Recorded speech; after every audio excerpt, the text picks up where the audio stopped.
Cuba Información.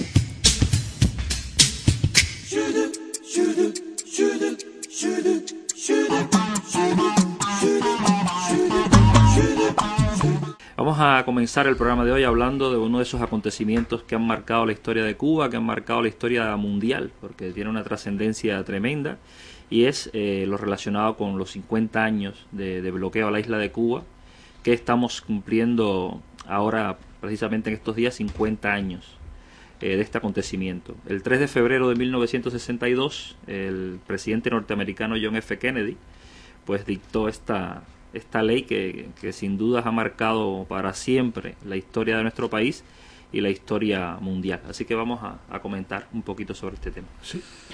Como tú decías, el presidente Kennedy firma la Orden Ejecutiva Presidencial 3447 el 3 de febrero del año 1962, entra en vigor 4 días más tarde, es decir, el 7 de febrero, y por lo tanto se cumplen 50 años de la entrada en vigor formal del bloqueo económico a Cuba, pero hay que decir que las sanciones económicas, las presiones, es decir, la esencia del bloqueo, ya la venía sufriendo Cuba, la Revolución Cubana y el pueblo cubano desde el mismo triunfo de la Revolución, 3 años antes, ¿no?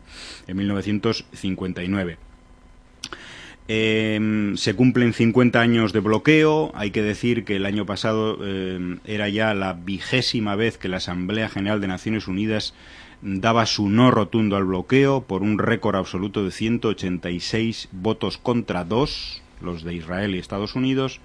Pero aquí no pasa nada, el bloqueo sigue en pie, el pueblo cubano sigue sufriendo sus consecuencias y es una muestra más de cómo cuando los Estados Unidos y las grandes potencias occidentales se basan en lo que llaman la comunidad internacional, la unanimidad o la mayoría de la comunidad internacional, llevan adelante lo que les interesa.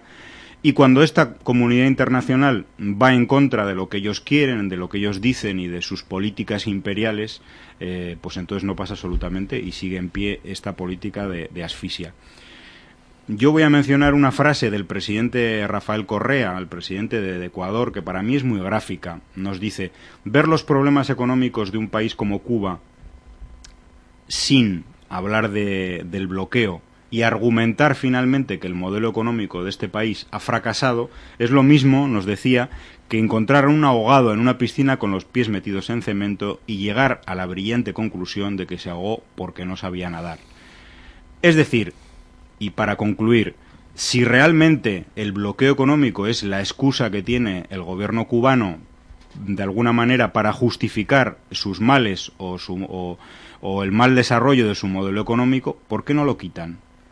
¿Por qué no hacen la prueba de quitarlo 1 o 2 años para que precisamente el modelo socialista cubano, según su versión, demuestre que es un fracaso, ¿no? Y esa es la invitación que le hacemos al gobierno de Estados Unidos y a la comunidad internacional y sobre todo a nuestro público para que lo piensen, ¿no?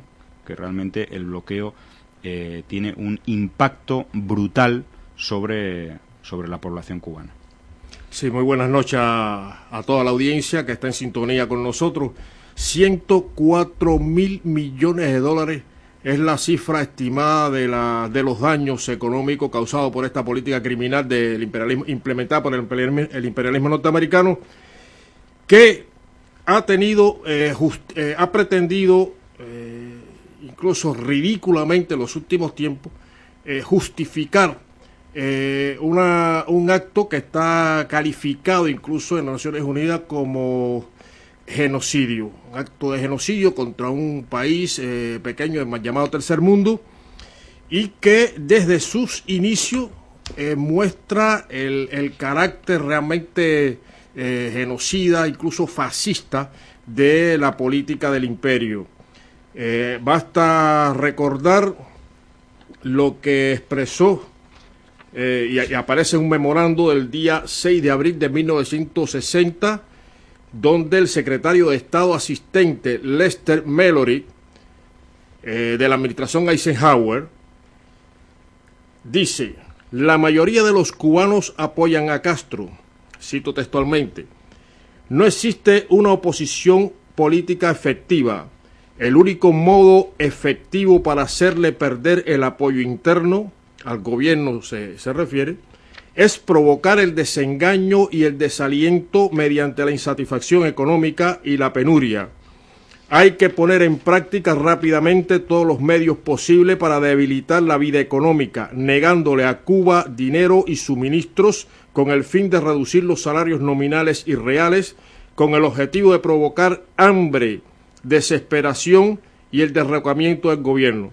O sea, esta es la esencia de esta política criminal que afecta, lógicamente, la vida económica, el desarrollo económico del pueblo cubano. Esa es la intencionalidad de ella y se pretende justificar, bueno, ha tenido varias etapas en cuanto a la retórica del imperialismo. Primero algunos lo enmarcan en la Guerra Fría, cuando existían los dos bloques, después la desaparición del campo socialista y la caída de la Unión Soviética, el desmoronamiento de la Unión Soviética, pues bueno, empieza a gestarse, bueno, que Cuba es un país que viola los derechos humanos, que no hay democracia, y esa es la justificación. Es algo ridículo, porque sabemos que el imperialismo norteamericano y sus socios occidentales tienen excelentes relaciones con numerosos países de esta tierra, donde ni siquiera hay partido, donde sí se violan los derechos humanos, donde hay crímenes, donde hay tortura, donde hay o sea, una serie de violaciones, calamidades, violaciones de derechos humanos, y tienen excelentes relaciones con ellos, incluso algunos países que no tienen ni partido, nunca han hecho ni una elección, por ejemplo. Sí, Arabia Saudita, etcétera. Se pueden mencionar varios.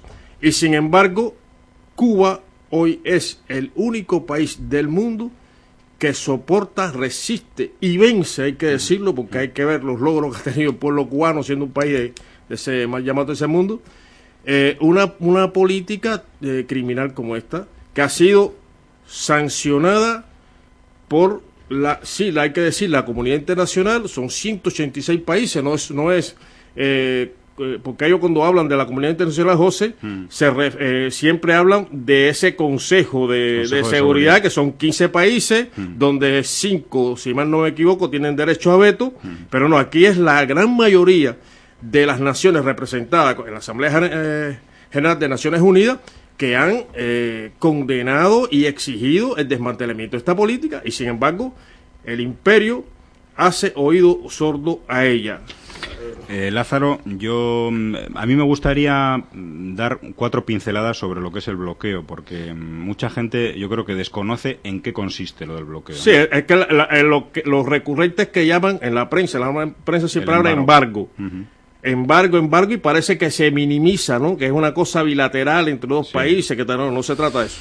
El bloqueo indudablemente es un embargo, pero es mucho más que un embargo. Indudablemente hay un embargo comercial, en el sentido de que ninguna empresa o particular de Cuba puede comprar productos en Estados Unidos, salvo en algunos casos muy concretos y muy regulados, y de la misma manera Cuba no puede vender en Estados Unidos sus productos, no puede exportar a Estados Unidos.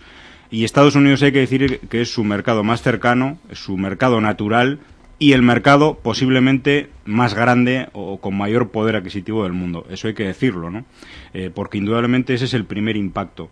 Pero luego hay que mencionar cosas que yo creo que son evidentes y muy gráficas. Por ejemplo, el turismo norteamericano.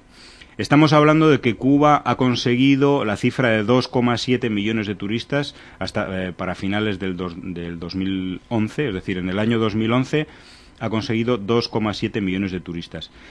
Si el gobierno de Estados Unidos no prohibiera a su ciudadanía viajar a Cuba, se prevé que prácticamente en los primeros meses, el primer año, pasaría a una cifra de 3,7 millones. Es decir, habría un aumento de 1 millón de turistas norteamericanos, o sea, 1 millón de turistas más a Cuba, con la consiguiente inyección de liquidez, porque finalmente Cuba se ha estado financiando en las últimas décadas prácticamente con el cash del turismo y con la venta de otros servicios. Otro ejemplo muy gráfico, los barcos que quieren ir, los barcos mercantes que quieren ir a Estados Unidos, no han podido pasar por Cuba en los 6 meses anteriores. ¿Eso qué quiere decir? Que Cuba no puede aprovechar los viajes de las navieras, las rutas de las navieras que van a Estados Unidos para hacer sus importaciones. Esto lo que implica es una multiplicación en los costes de transporte, porque los productos que compra Cuba tienen que ir directamente con las navieras directamente a Cuba. No pueden aprovechar, digamos, las rutas que luego van a Estados Unidos. Son, digamos, dos aspectos importantes o dos aspectos muy gráficos. Y un tercero, yo diría, que es, por ejemplo, Cuba es el único país de América Latina, yo diría de América, que no ha recibido un solo euro del Fondo Monetario Internacional y del Banco Mundial en las últimas décadas, precisamente por el bloqueo, precisamente por la presión de Estados Unidos en estos organismos. Son 3 elementos que pueden servir un poco para poner, no sé, los ejemplos del impacto que puede tener. Cuba no tiene acceso a crédito, no tiene, y ese es el valor que tiene el pueblo cubano, la revolución cubana, cuando a pesar de todas estas limitaciones que afectan a áreas sensibles, por ejemplo la salud, la alimentación del pueblo, pues ha logrado índice de desarrollo humano alto, que no está al alcance de la mayoría de los países de ese mundo, que no tienen esta política criminal.